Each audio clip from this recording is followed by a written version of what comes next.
اور اللہ کا شکر ادا کرو اگر تم اللہ ہی کی بندگی اور عبادت کرتے ہو۔ اللہ ہی نے تم پر مردہ جانور، خون اور سور کا گوشت حرام کیا ہے، اور نیز جس چیز پر اللہ کے سوا دوسرے کا نام پکارا جائے حرام کیا ہے، باشرط یہ کہ وہ نافرمان نہ ہو اور نہ حد سے آگے بڑھتا ہو، تو اس پر کوئی گناہ نہیں۔ بلا شبہ اللہ تو ہے ہی بڑا معاف کرنے والا، بڑا ہی رحم والا ہے۔ بے شک جو اللہ کی کتاب سے ان آیت اور ہدایت کو چھپاتے ہیں جو اس نے نازل فرمائی ہیں اور ان کے بدلے تھوڑی قیمت حاصل کرتے ہیں، وہ اپنے پیٹوں میں آگ ہی بھرتے ہیں، تو اللہ نہ قیامت کے دن ان سے بات کرے گا، نہ ہی ان کو گناہ سے پاک کرے گا، اور ان کے لیے دکھ دینے والا عذاب الگ ہوگا۔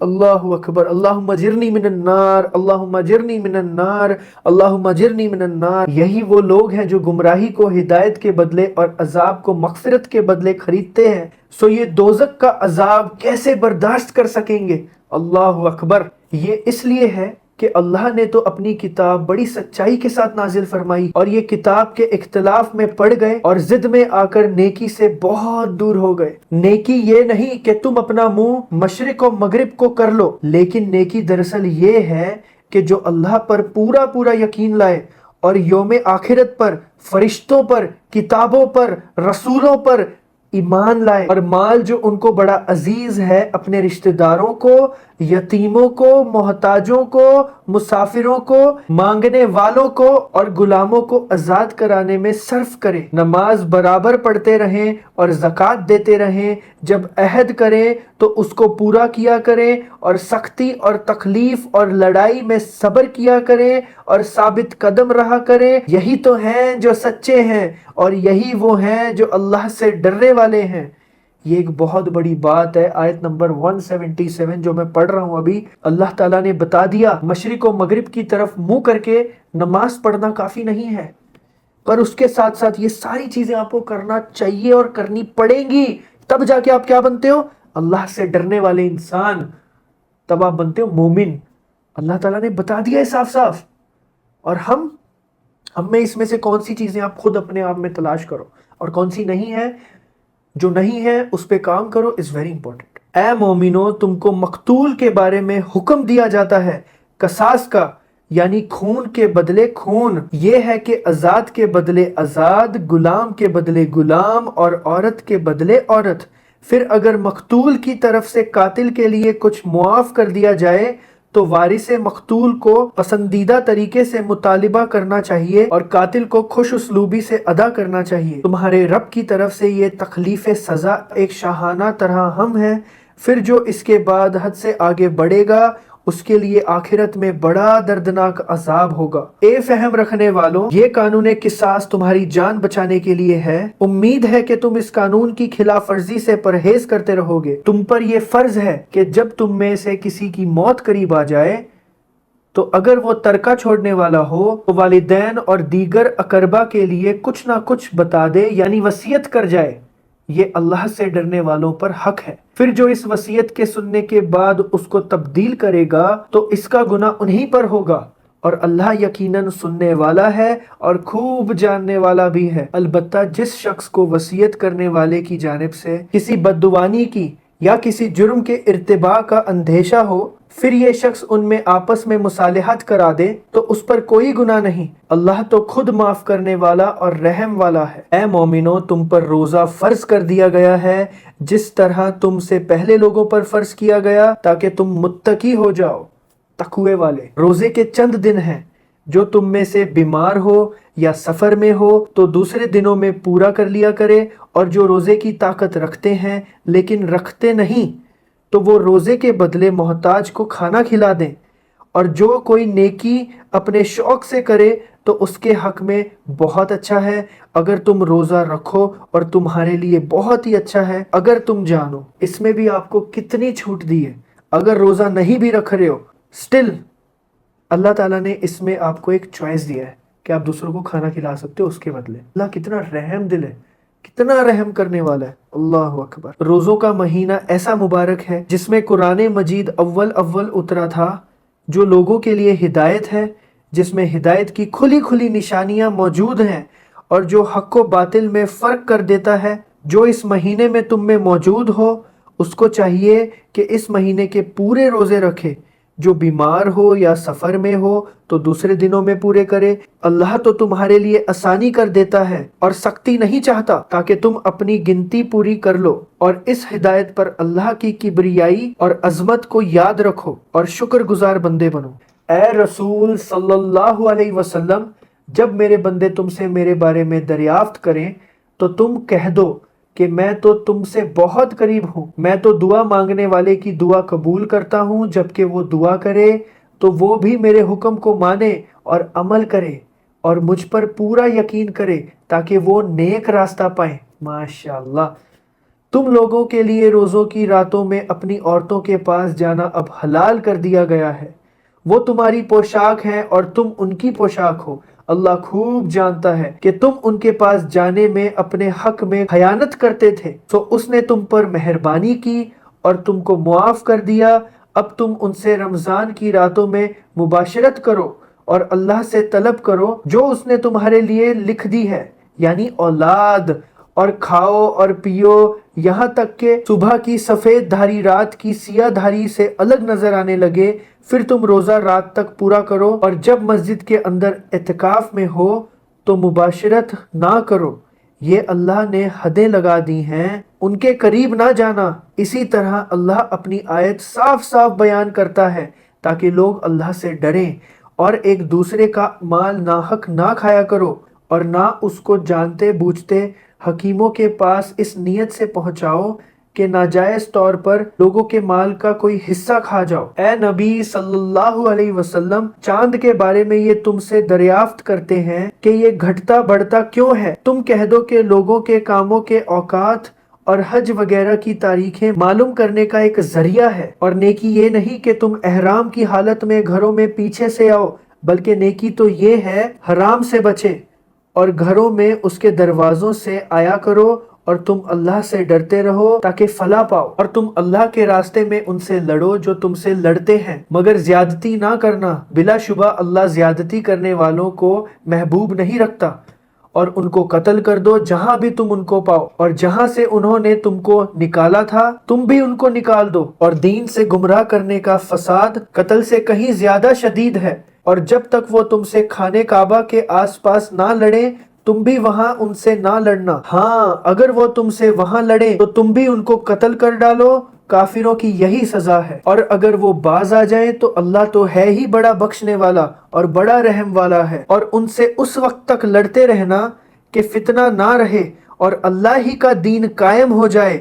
اگر وہ باز آ جائیں تو ظالموں کے سوا کسی پر زیادتی نہ کرنا۔ احترام کا مہینہ بادل ہے، احترام کے مہینے کا، اور ادب کی چیزیں بدلہ ہیں ادب کی چیزوں کا پاس۔ اگر تم پر کوئی زیادتی کرے تو تم بھی ویسے ہی زیادتی کرنا جیسی انہوں نے تم پر کی تھی، اور اللہ سے ڈرتے رہنا، اور تم جان لو کہ اللہ محض ان ڈرنے والوں کے ساتھ ہے۔ اور اللہ کی راہ میں خرچ کیا کرو، اور اپنے آپ کو اپنے ہاتھوں ہلاکت میں نہ ڈالو، اور نیکی کیا کرو، بلا شبہ اللہ نیکی کرنے والوں کو اپنا محبوب رکھتا ہے۔ اور اللہ ہی کی رضا کے لیے حج پورا کرو اور عمرہ پورا کرو، اور اگر تم راستے ہی میں روک لیے جاؤ جو بھی تم قربانی آسانی کے ساتھ کر سکو کر ڈالو، اور جب تک قربانی اپنے مقام پر نہ پہنچ جائے تم سر نہ منڈواؤ۔ اگر تم میں کوئی بیمار ہو یا اس کے سر میں کوئی تکلیف ہو تو وہ اگر سر منڈوا لے تو اس کے بدلے روزے رکھ لے،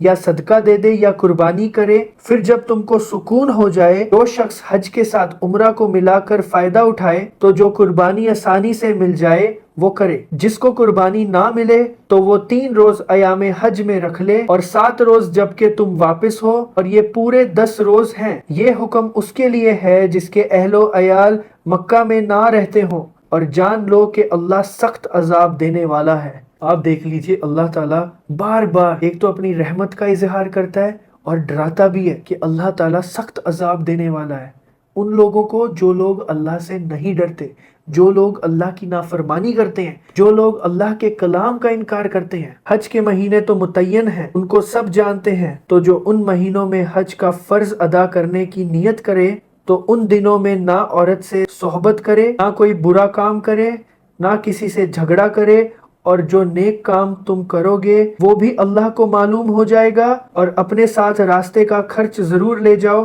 بہترین زاد رہا پرہیزگاری ہے۔ اس میں کوئی گناہ نہیں ہے کہ حج کے زمانے میں تم تجارت کے ذریعے روزی حاصل کرو، اور جب تم عرفات سے واپس ہونے لگو تو تم معشر حرم کے پاس یعنی مزدلفہ میں ٹھہرو اور اللہ کا ذکر کرو، اور ذکر کا طریقہ وہی ہے جو تم کو سکھایا ہے، اور اس سے پہلے تم ان طریقوں سے محض ناواقف تھے۔ پھر تم وہیں سے واپس آؤ جہاں سے دوسرے لوگ واپس ہوں، اور اللہ سے بخشش مانگو، بلا شبہ اللہ تو ہے ہی بڑا بخشنے والا اور بڑا رحمت والا ہے۔ اور جب تم اپنے سارے ارکان پورے کر لو تو اللہ کا ذکر کیا کرو، جیسے کہ تم اپنے باپ دادا کا ذکر کرتے آئے ہو، بلکہ اس سے بھی زیادہ۔ اور بعض آدمی دعا کرتے ہیں، اے ہمارے رب ہم کو اس دنیا میں دے دیجئے۔ ایسے لوگوں کا آخرت میں حصہ نہیں ہے۔ اٹس اباؤٹ جو لوگ صرف دنیا کی باتیں اللہ تعالیٰ سے مانگتے ہیں اور دنیا کے لیے ہی دعا کرتے ہیں اللہ تعالیٰ سے، تو ان لوگوں کا حصہ آخرت میں نہیں ہونے والا۔ تو اسی لیے ہمیں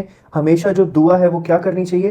ربنا آتنا فی الدنیا حسنہ وفی الآخرۃ حسنہ وقنا عذاب النار۔ اور بعض اس طرح دعا کرتے ہیں کہ اے ہمارے رب تو ہمیں اپنی نعمت سے اس دنیا میں بھی نواز دے اور آخرت میں بھی اپنی مہربانی سے عطا فرما، اور دوزخ کے عذاب سے بھی نجات دے۔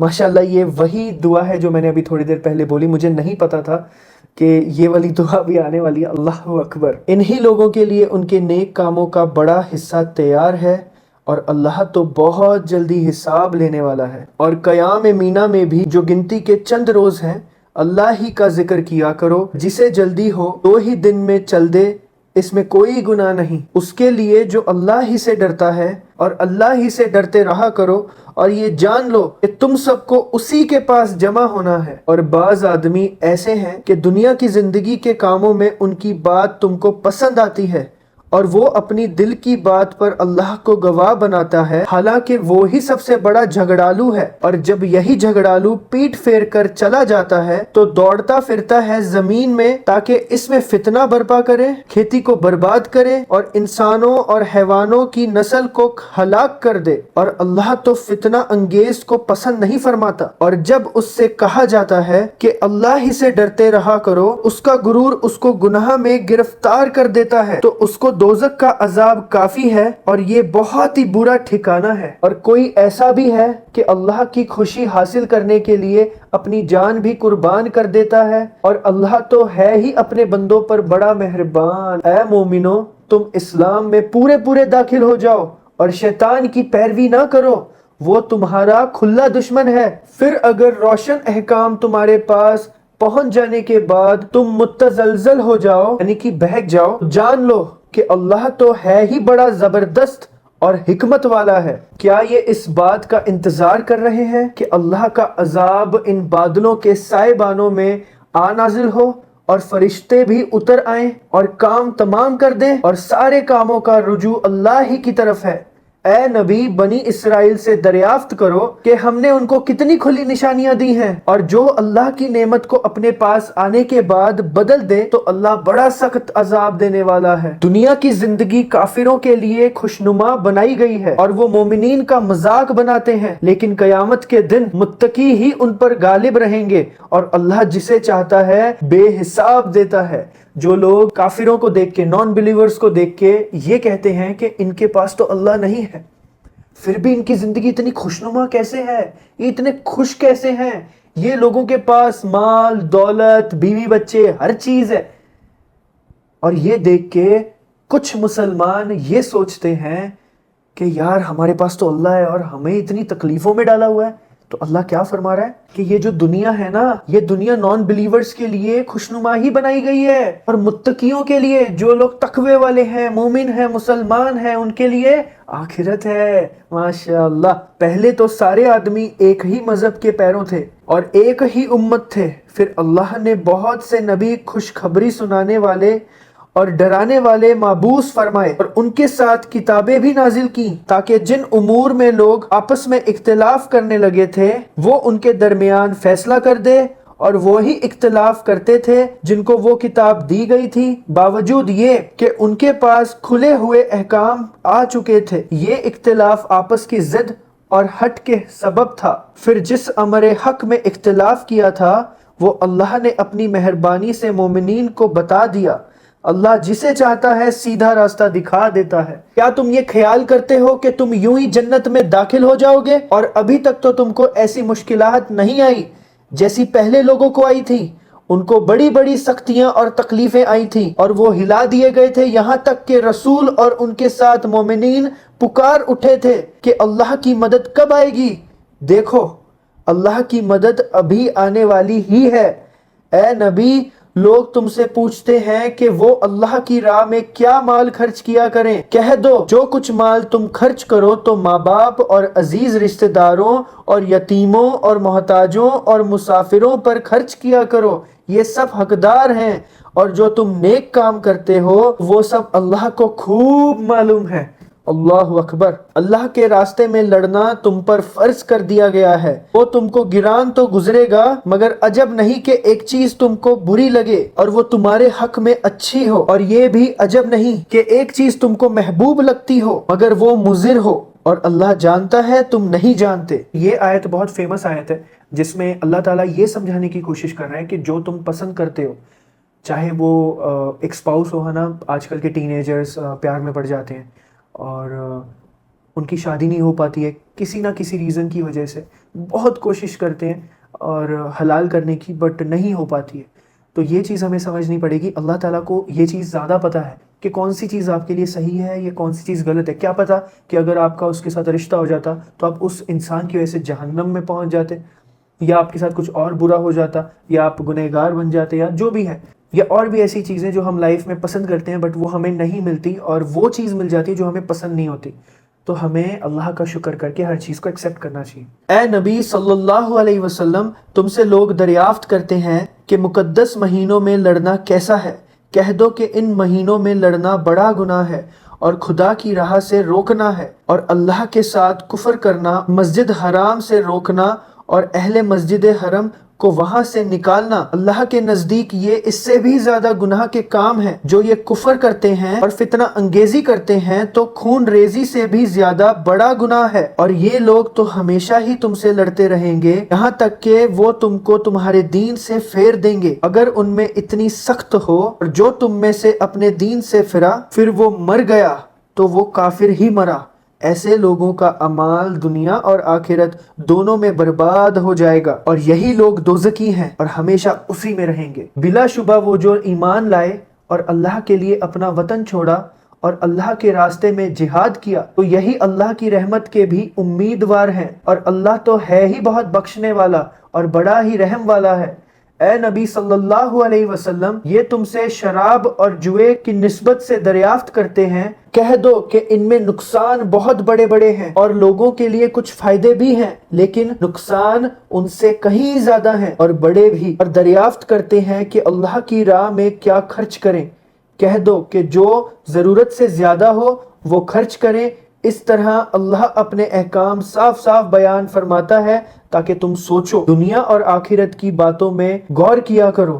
اور وہ تم سے یتیموں کی نسبت بھی دریافت کرتے ہیں۔ کہہ دو کہ ان کے ساتھ اچھا سلوک کرو، اگر ان سے مل جل کر رہو تو وہ تمہارے بھائی ہیں، اور اللہ تو یہ بات خوب جانتا ہے کہ خرابی کرنے والا کون ہے اور درست کرنے والا کون ہے، اور اگر اللہ چاہتا تو تم کو تکلیف میں ڈال دیتا۔ بلا شبہ اللہ تو زبردست، غالب اور بڑی حکمت والا ہے۔ اے مومنو، تم مشرک عورتوں سے نکاح نہ کرنا جب تک وہ ایمان نہ لائیں۔ مشرک عورتوں سے تو کنیز مومنہ بہتر ہے، خواہ مشرکہ کتنی بھی بھلی لگے۔ اسی طرح مشرک مرد جب تک مومن نہ ہو، مومن عورت سے اس کا نکاح مت کیا کرو، اور مومن غلام بہتر ہے مشرک مرد سے، خواہ وہ تم کو کتنا ہی اچھا لگے، کیونکہ مشرک دوزخ کی طرف بلاتے ہیں اور اللہ اپنی مہربانی سے جنت اور بخشش کی طرف بلاتا ہے، اور اپنے حکم کھول کر صاف صاف بیان کرتا ہے تاکہ وہ نصیحت حاصل کریں۔ تو حیض کے دنوں میں تم عورتوں سے الگ رہو